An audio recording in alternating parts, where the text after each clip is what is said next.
7 महीने हो चुके हैं।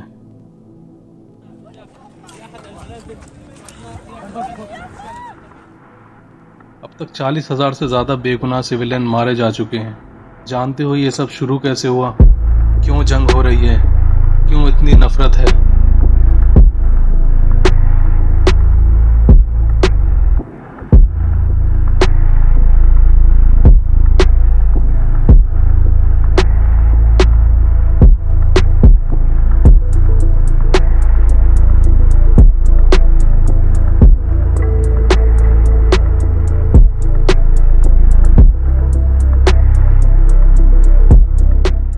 कॉन्फ्लिक्ट को समझने के लिए आपको हजारों साल पहले ले जाते हैं।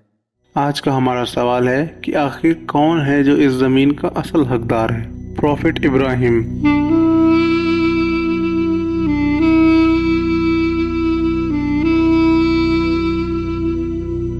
ईसाई धर्म, यहूदी धर्म और इस्लाम, इन तीनों मज़हबों के हिसाब से जब खुदा ने इब्राहिम को कहा कि तुम इस जगह को छोड़ के कहीं और चले जाओ और अपने बच्चों को भी ले जाना, तो गॉड ने उनको और उनके बच्चों को मिस्र यानी इजिप्ट और जॉर्डन की नदी के बीच में एक जगह दे दी जिसका नाम कनान था।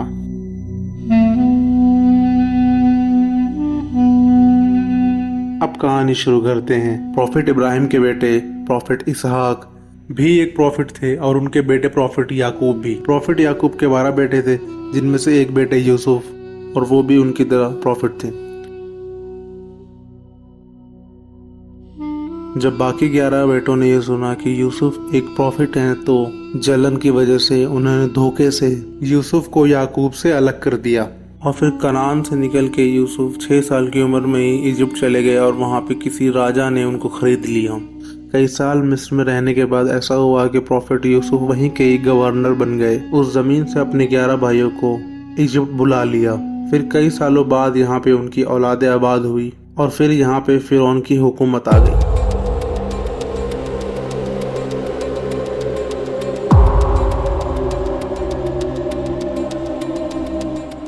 उस दौरान इनके ऊपर कई जुल्म हुए और फिर खुदा ने मूसा यानी मोसेस को इनके पास भेजा। उन्होंने इनको इजिप्ट से दोबारा बाहर निकाला और इजिप्ट और जॉर्डन रिवर के बीच में बसा दिया। बाइबल के हिसाब से जब यहूदी यहाँ आए तो कई और कबीले और उनके सरदार यहाँ पे पहले से रहते थे। उस वक्त इन्होंने वहाँ पे 40 कबीले और उनके सरदारों को मार डाला और फिर उस जगह पे फिर से बसना शुरू कर दिया। कई 100 सालों बाद असीरियन आए और उन्होंने टेम्पल माउंट भी तोड़ दिया। यहूदियों ने उनसे बचने के लिए यूरोप में भागना सही समझा और जब असीरियन एम्पायर की ताकत खत्म हुई तो कुछ यहूदी दोबारा से वापस कनान आ गए। और फिर जन्म होता है जीसस क्राइस्ट, जिन्हें मुस्लिम्स ईसा इब्न मरियम और हिंदी में ईसा कहा जाता है।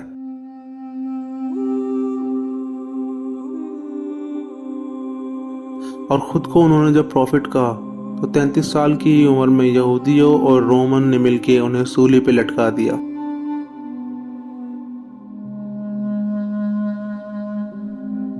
उनकी मौत के बाद ईसाईयत बहुत जोर से यूरोप और रोम में फैल जाती है और जीसस की मौत के 40 साल बाद क्रिश्चियन जेरूसलम पे हमला कर देते हैं।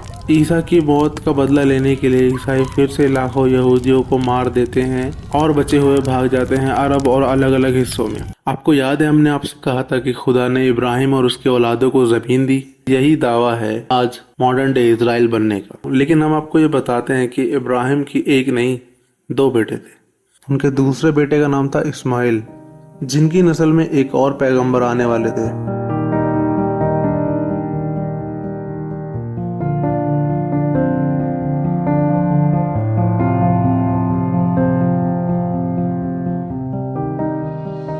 सन 610 में प्रॉफिट मोहम्मद अपने आप को गॉड का भेजा हुआ मैसेंजर बता देते हैं और ये दावा करते हैं कि एक दिन मुस्लिम्स पर्शियन और रोमन एम्पायर को भी जीत लेंगे। लेकिन ताज्जुब की बात यह है कि उस वक्त सिर्फ मुस्लिम्स की तादाद 10 हुआ करती थी। ये ऐसा है जैसे आज 4 लड़के एक ग्रुप में खड़े होकर ये बोलें कि एक दिन हम पूरी दुनिया की सुपर पावर को हरा देंगे।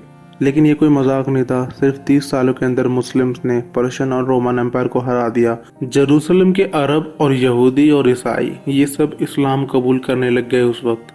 फिर यहूदियों को बुलाया गया और दूसरे खलीफा ने यहूदियों को आबाद करवाया और उसके बाद फिर से दोबारा यहूदी वहां आना शुरू हो गए क्योंकि सारे यूरोप में उनको मारा जा रहा था। लोग समझते थे कि यही ईसा के कातिल हैं। और दूसरी तरफ इस्लाम अपने गोल्डन एज में पहुंच चुका था। दुनिया की सबसे बड़ी सुपर पावर अब रोमन और पर्शियन एम्पायर नहीं थे बल्कि ऑटोमन और मुगल एम्पायर थे। और यहाँ पर यहूदियों के साथ किसी तरीके का जुल्म नहीं होता था।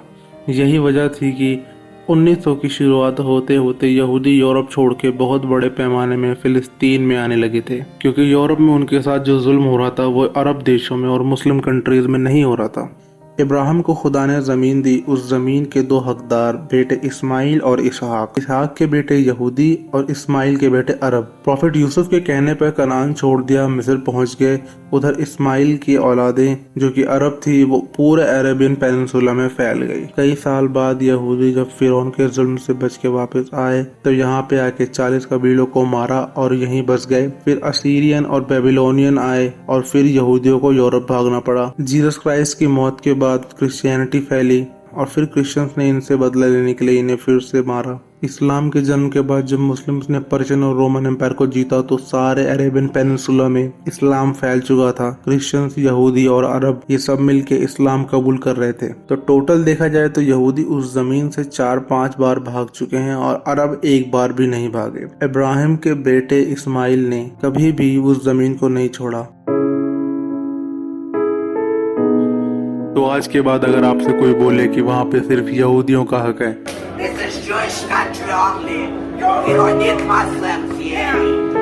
तो उनसे ये कहिएगा कि यहूदियों के आने से पहले भी वहाँ पे बहुत बड़ी आबादी कनान में रहा करती थी। इससे ये पता लगता है कि इस जमीन पर सिर्फ यहूदियों का हक नहीं बल्कि हर उस शख्स का हक है जो कि प्रॉफिट इब्राहिम से पहले कनान में रहते थे, और हर उस मुसलमान का हक है जो यहाँ पे हजारों साल से रहते हैं। हर उस ईसाई का हक है जो यहाँ पे हजारों साल से रहते हैं। हर उस यहूदी का हक है जो यहाँ पे हजारों साल से रह रहे हैं और कभी भी भागे नहीं।